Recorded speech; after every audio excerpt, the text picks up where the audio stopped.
ഇന്നൊരു outing day ആണ് ട്ടോ. ആദ്യം തന്നെ ഞങ്ങൾ പോണത് പുത്തമ്പള്ളിയിലേക്കാണ് കേട്ടോ.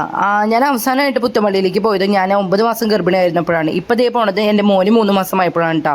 അത് കഴിഞ്ഞ് ഞങ്ങൾ നേരെ ലത്തീംപള്ളിയിലേക്ക് പോയിട്ട് സകലമാന പള്ളിയിലേക്കും പോകാമെന്ന് അമ്മ നേർന്നുണ്ടായിരുന്നു. ലത്തീംപള്ളിയിലാണെങ്കിൽ ക്രിസ്മസിനോടനുബന്ധിച്ചിട്ട് കുറേ ഡെക്കറേഷനും കാര്യങ്ങളൊക്കെ ഉണ്ടായിരുന്നു കേട്ടോ. ഞാനാണെങ്കിൽ നമ്മുടെ ലൂക്കാച്ചനോട് പറയായിരുന്നു ഇതൊക്കെ നോക്കടാന്ന്. പക്ഷെ ആര് നോക്കണു, അതിനുള്ള പ്രായമായിട്ടില്ലല്ലോ. അങ്ങനെ ഭക്തിസാഗരമായ നിമിഷങ്ങൾ കഴിഞ്ഞപ്പോൾ ഞങ്ങൾ വിചാരിച്ചു കുറച്ച് നേരം ഇനി ചില്ല് ചെയ്യാന്ന് കേട്ടോ. അങ്ങനെ ഞങ്ങൾ ബിനി ഹെറിറ്റേജിൽ എത്തിയിട്ടാ. അവിടെ നോക്കുമ്പോൾ ഫാഷൻ ഷോ അങ്ങനെ എന്തൊക്കെയായിരുന്നു, പക്ഷെ അത് തുടങ്ങിയിട്ടുണ്ടായിരുന്നില്ല കേട്ടോ. അങ്ങനെ ഞങ്ങളത് എന്താ കഴിക്കേണ്ടതെന്ന്, ഞാൻ എക്സാം ഹാളിൽ പോലും ഇത്ര ടെൻഷൻ അടിച്ചിട്ടുണ്ടാവില്ല. പക്ഷെ എനിക്ക് ഫുഡിൻ്റെ കാര്യം വന്നു കഴിഞ്ഞാൽ ഏതെടുക്കണമെന്ന് ഭയങ്കര കൺഫ്യൂഷനാണ് കേട്ടോ. അങ്ങനെ ഞാനൊരു ടെൻഡർ കോക്കനട്ട് പുഡിങ്ങും അമ്മ നോർമൽ ഒരു ഫ്രൂട്ട് ബൗളും ഓർഡർ ചെയ്തു കേട്ടോ. ഈ ടെൻഡർ കോക്കനട്ട് പുഡിംഗ് എന്ന് പറയുന്നത് ഭയങ്കര ടേസ്റ്റ് ഉണ്ടായിരുന്നു കേട്ടോ. എൻ്റെ ഈ ഒടുക്കത്തെ എക്സ്പ്രഷൻ കണ്ടു കഴിഞ്ഞാൽ തന്നെ നിങ്ങൾക്ക് അറിയാം എനിക്കത് ഭയങ്കര ഇഷ്ടപ്പെട്ടു വന്നിട്ടാണ്. അമ്മോട് ഞാൻ ചോദിച്ചപ്പോൾ അമ്മ പറഞ്ഞു, ഓ ഇതെന്തോന്നു, ഇത് നോർമൽ ഫ്രൂട്ട്സ് തന്നെ അങ്ങനെയാണ് കേട്ടോ. ലൂക്കാച്ച് നമ്മളെ നോക്കിയിട്ട് നീ എനിക്ക് പാല് മാത്രം തന്നിട്ട് നീയൊക്കെ എന്തുട്ടാടി തന്നെയാണെന്നുള്ള മട്ടിലാണ് ഇരിക്കുന്നത്. അപ്പോൾ അത്രേ ഉള്ളൂ ഇന്നത്തെ വീഡിയോ.